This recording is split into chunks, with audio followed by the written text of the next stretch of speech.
Assalamualaikum warahmatullahi wabarakatuh.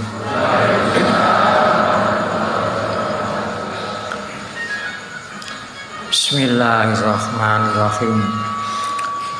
Alhamdulillahirabbil alamin. Al-qailu fi kitabil karim.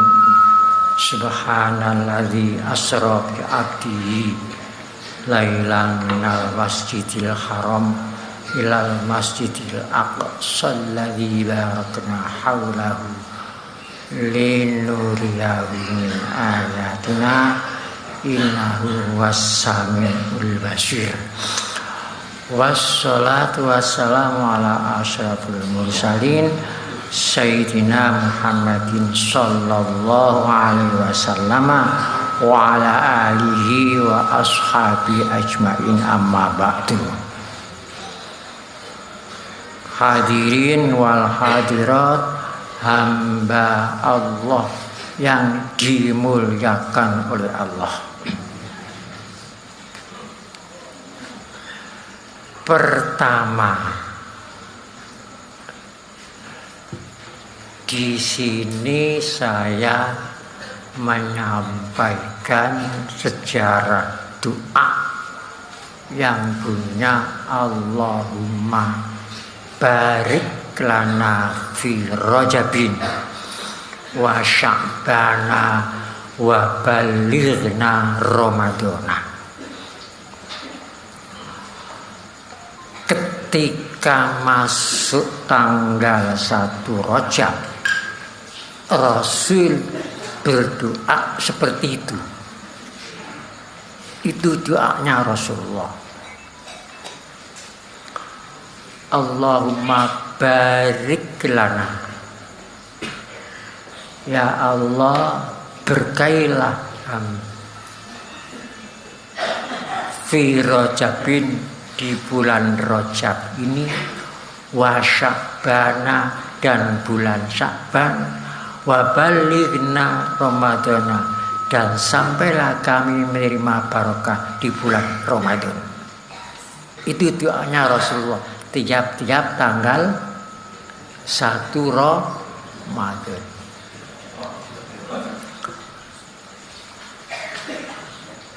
Di dalam doa itu disebut 3 bulan berturut-turut. Bulan Rajab, bulan Sya'ban, bulan Ramadan.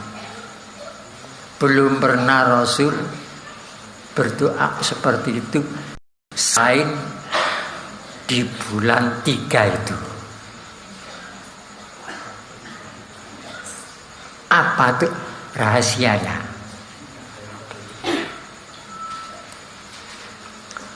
Allah Ta'ala melimpahkan berkat rahmat seperti hujan di 3 bulan itu. Saking derasnya bulan Rajab, bulan Sya'ban, bulan Ramadan.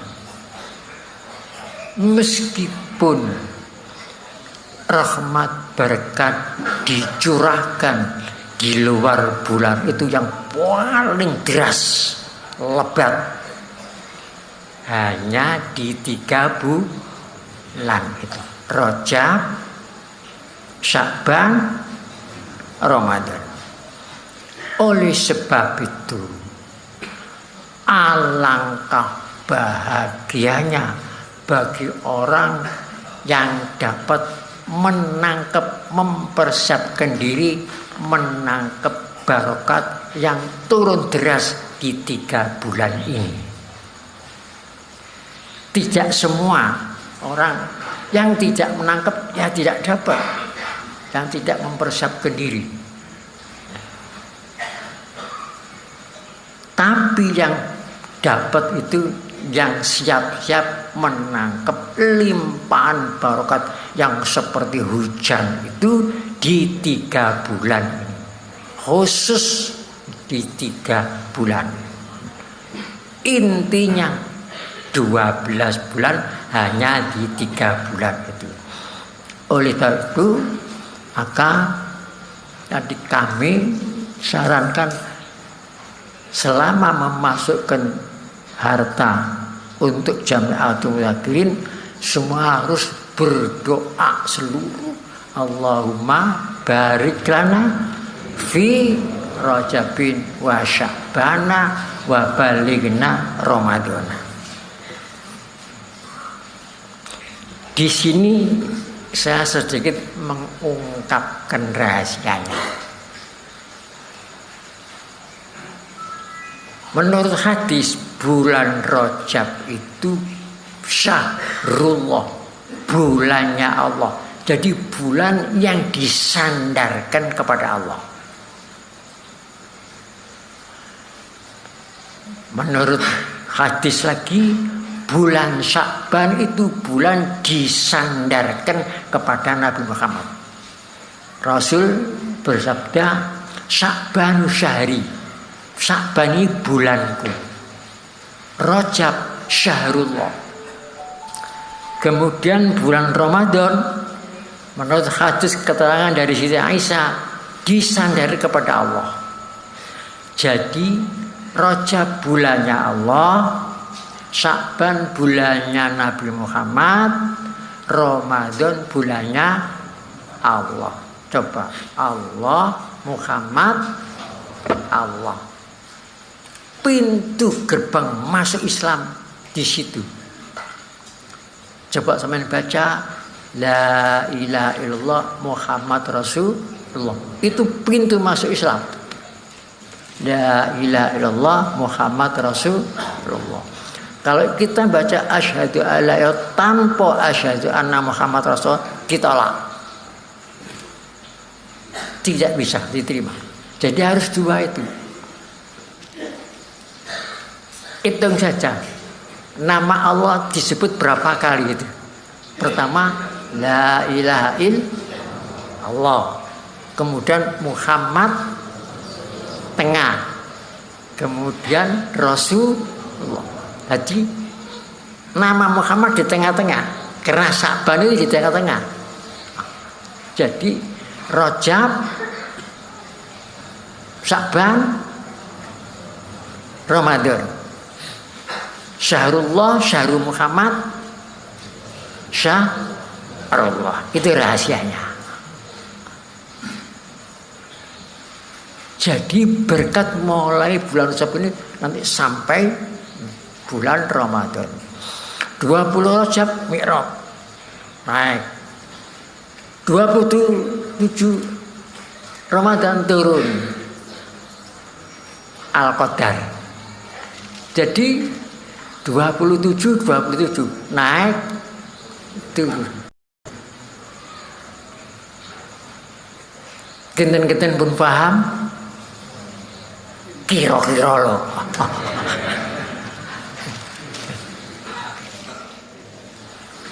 Untuk itu 3 kali monggo bareng-bareng karo kula Ndonga niku nggih. Bismillahirrahmanirrahim. Allahumma barik lana fi Rajabin wa Sya'bana wa ballighna Ramadana. Allahumma barik lana fi Rajabin wa Sya'bana wa ballighna Ramadana. Allahumma barik lana fi Rajabin wa Sya'bana wa ballighna Ramadana. Alhamdulillahi Rabbil Alamin. Ma'asyiral muslimin rahimakumullah.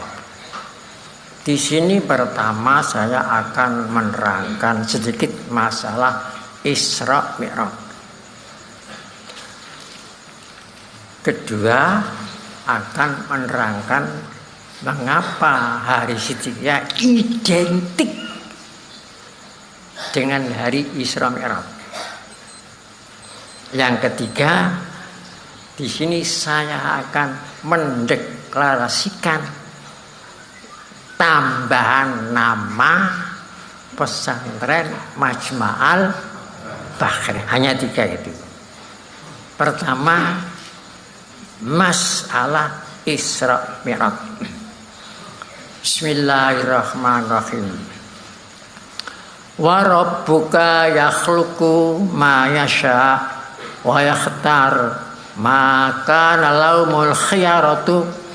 Subhanallah wa ta'ala amma yusyrikun. Surat Qasas.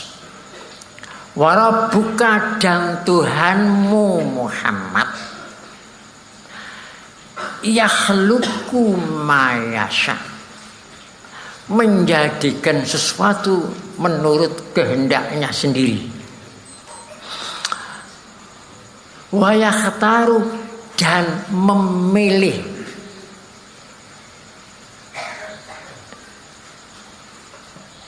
menurut kehendaknya sendiri. Maka lahumul khiyaratu, tidak ada bagi mereka untuk memilih. Subhanallah wa ta'ala amma yusyrikun. Maha suci Allah Ta'ala dari sesuatu yang kamu syarikatkan. Allah Ta'ala yang menjadikan hari Ahad, Isnin, Selasa, Rabu, Kamis, Jumat. Tapi yang dipilih sendiri oleh Allah Ta'ala untuk Isra Mi'rajnya Nabi Muhammad hari Isnin.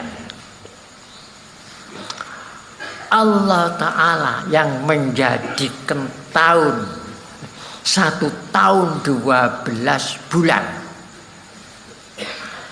Tapi yang dipilih oleh Allah Ta'ala untuk mengisra mi'rajkan Nabi Muhammad di bulan Rajab. Allah Ta'ala yang menjadikan tahun. Tapi tahun yang dipilih oleh Allah Ta'ala untuk Isra Mi'rajnya tahun 12.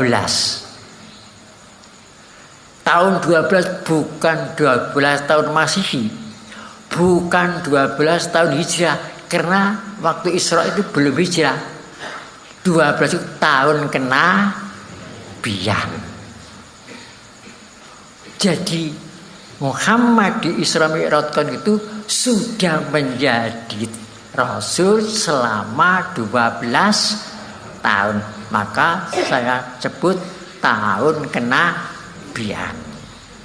Jadi 2, 7, 12. Singkatnya begitu. 2, 7, 12. Mengapa Allah Ta'ala milih hari Isnin? Sesuatu yang dipilih oleh Allah Ta'ala itu pasti mengandung hikmah yang sangat dalam. Isnin artinya 2, Ahad artinya 1, Isnin artinya 2. Karena coba dihitung nomor 1, Muhammad bin Abdullah dilahirkan di hari Isnin, kemudian diangkat menjadi nabi hari Isnin, lahir di hari Isnin tahun 570 Masehi. Kemudian usia 40 tahun diangkat menjadi nabi di hari Isnin, hari 2. Kemudian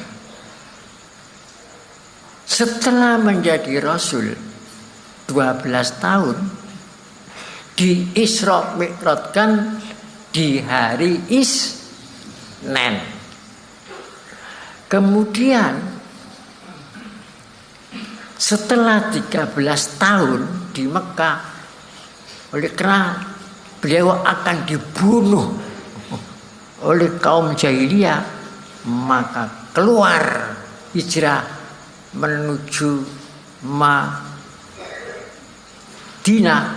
hari Isnin. Berangkat keluar dari Mekah hari Senin sampai Madinah hari Isnin. Kemudian wafatnya hari Isnin tahun 633 Masehi.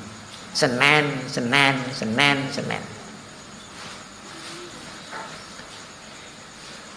Berapa kali itu Senin? 2.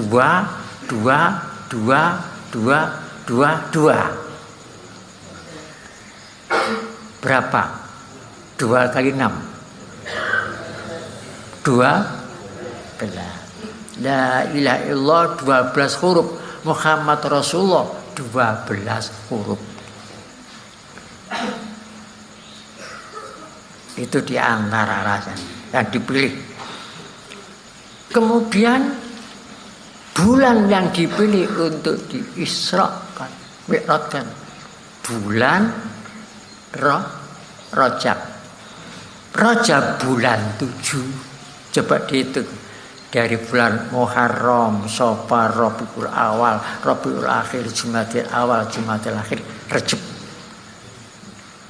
Bulan berapa itu? Ganjil 7. Allah Ta'ala yang menciptakan genep dan ganjil dalam Al-Quran. Wasyaf'i wal watar, Allah lah yang menciptakan genep, wal watar, Allah lah yang menciptakan ganjil. Ganjil kebiasaan yang disukai Allah, ganjil 7.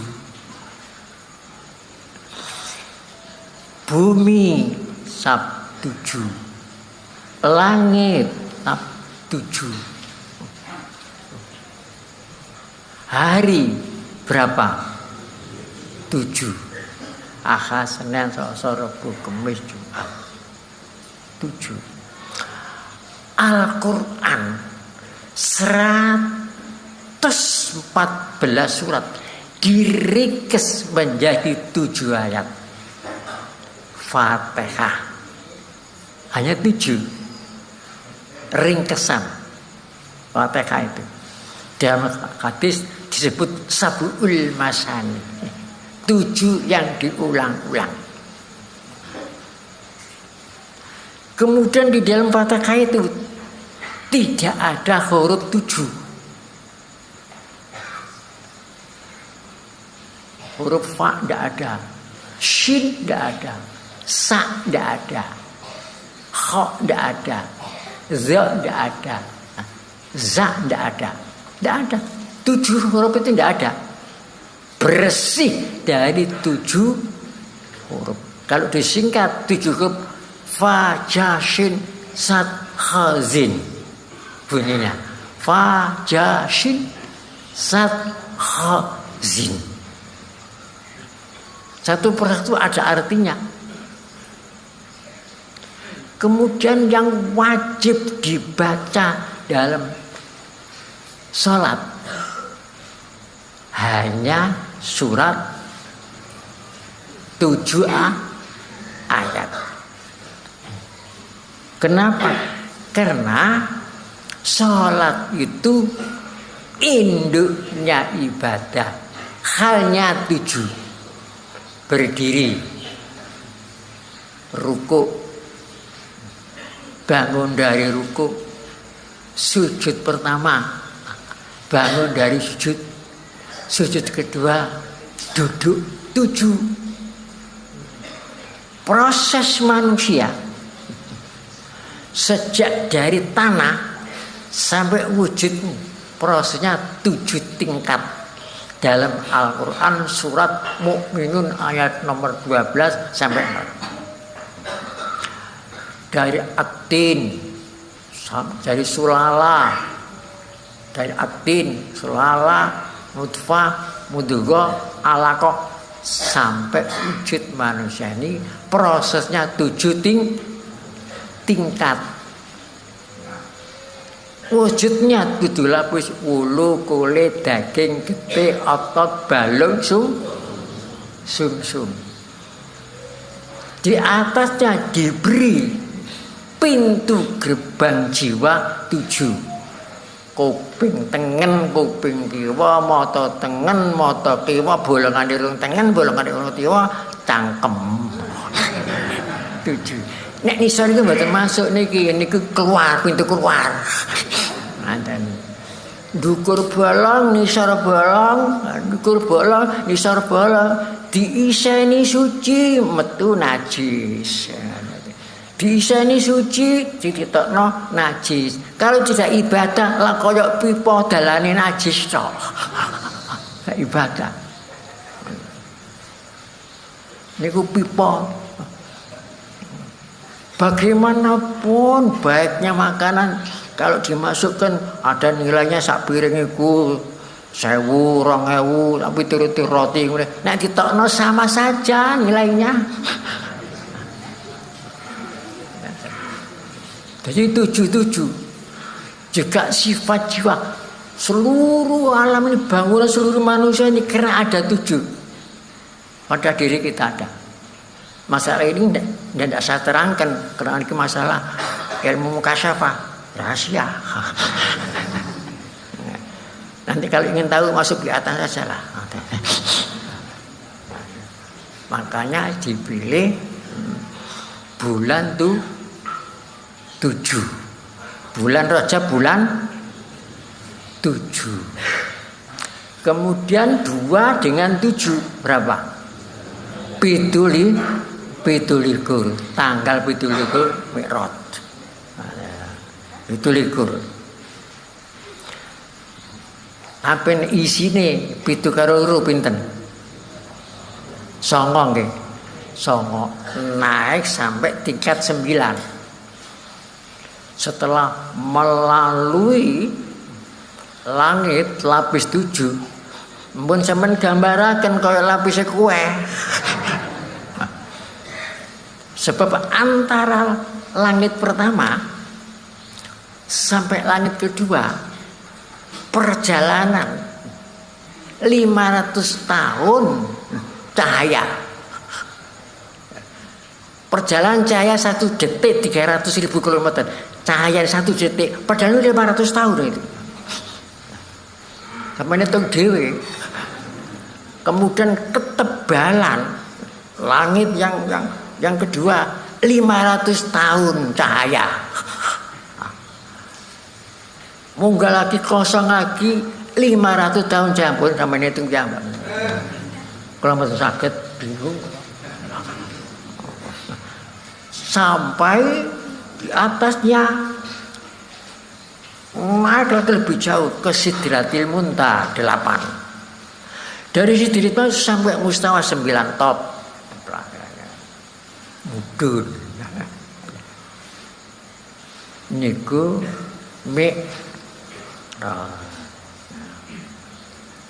nanti 2 harinya Senin, 7 bulannya, 12 tahunnya, tahun 12 kenabian.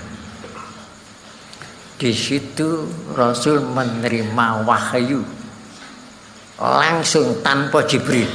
Fa'auha ila rabbihi ma auha. Jibril mboten melok, ijen. Apa yang diterima?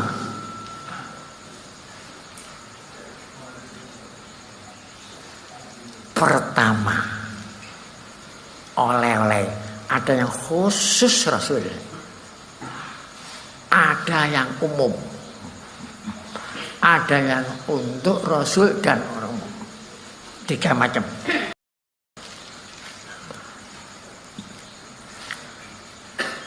Di situ pertama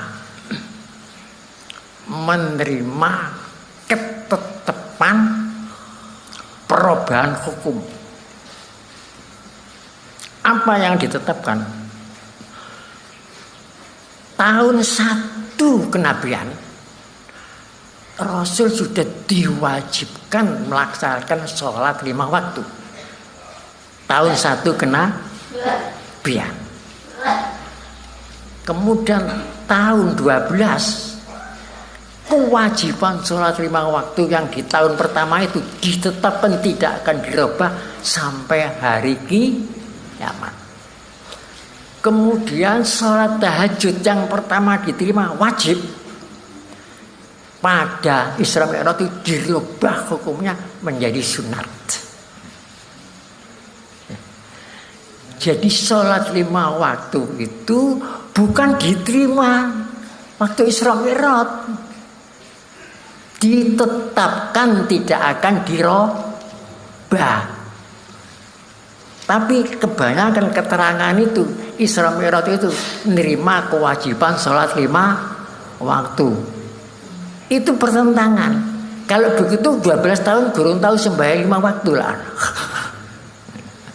Padahal sholat 5 waktu itu tiang agama Islam. Qala Rasulullah sallallahu alaihi wasallam, as-shalawatul khamsu umudul Islam. Salat 5 waktu itu cagake agama Islam. Kalau Rasul baru diwajibkan salat 5 waktu tahun 12 kenabian, kalau begitu mulai 11-12 tahun itu Islam belum berdiri, yang belum ono cagake. Tak dereng enten cagake. Tapi keterangan-keterangan umumnya terus nerima kewajiban sholat 5 waktu itu salah letak, keliru pasang. Yang benar itu menurut Al-Quran menerima ketetapan wajibnya sholat waktu tidak akan dirubah-rubah, ditetapkan tidak akan dirubah. Itu yang benar. Kalau baru menerima 12 tahun belum tahu sembahyang 5 waktu. Kalau begitu Islam belum berdiri. Kan aneh nih. Itu apalagi ada keterangan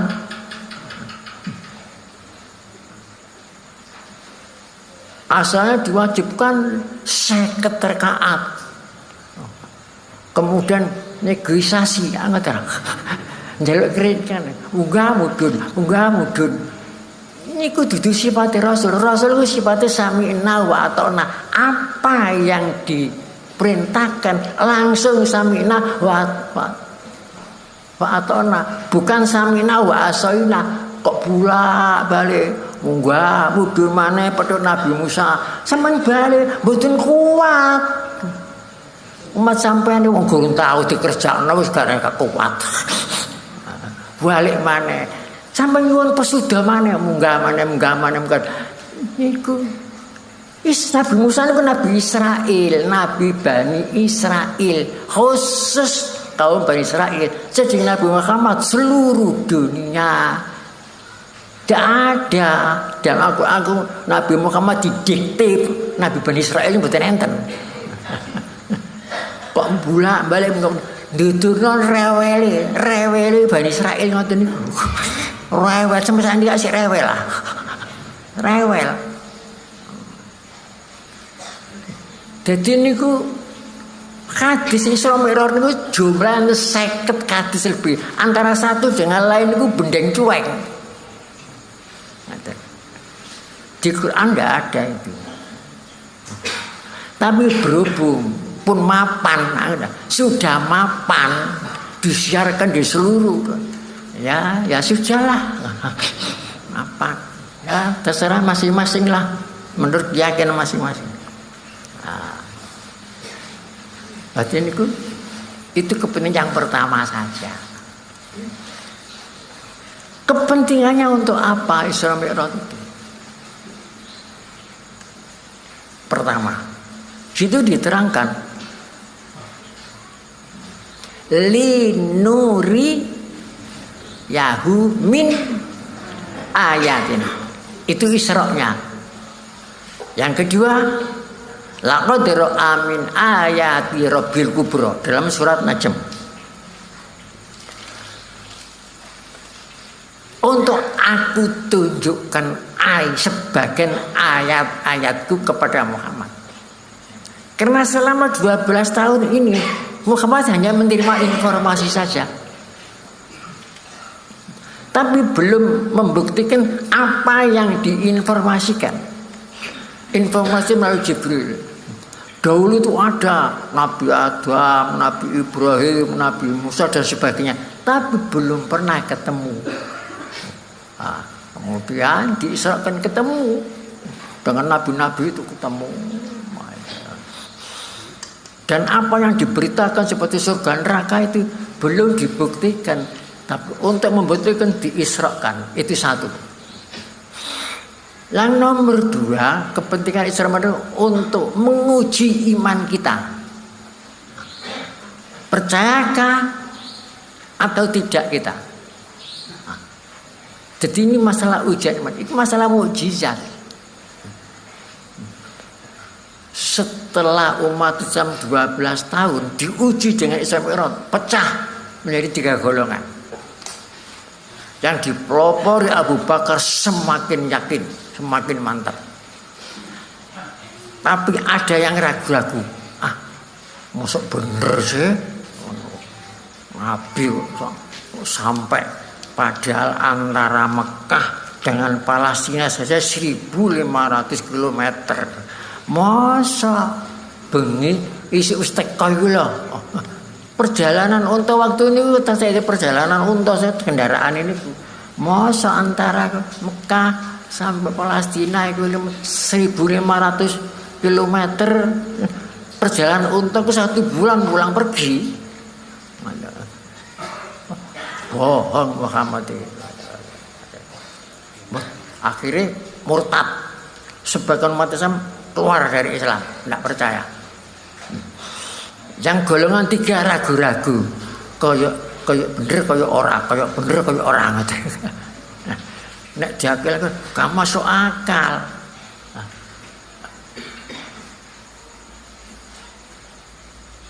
Ada lagi satu buku ya, supaya dicocok-cocokno karo ilmu alam.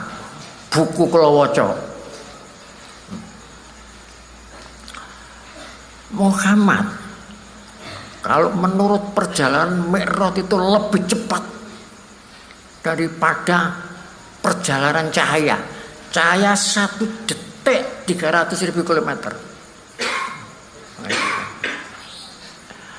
Mustahil kalau Muhammad itu di-Isra Mi'rajkan dengan roh dan tubuhnya yang tanpa diganti tubuh lain.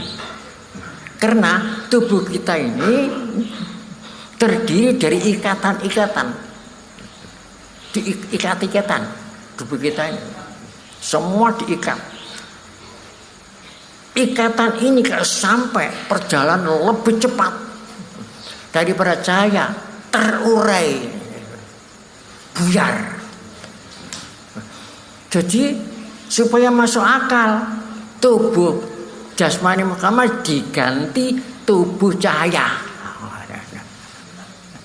Di arti ini buruk itu barakun kilat, supaya jasmani Muhammad tubuh cahaya ini sesuai dengan perjalanan. Kalau tubuh biasa ini, gak bisa, mustahil terurai jasmani. Kalau mau coba buku ngatain itu kalau kudu guyu nggih kudu. Tapi tak guyokno pisan. Iki pengarang ini sangka pintere ilmu alam iki kadang-kadang. Mukjizat dicocok-cocokno. Lali karo temeriku alladzi asra. Alladzi zat asra, yang melakukan kehendak Tuhan sendiri, bukan kehendak Muhammad Isra Mi'raj niku.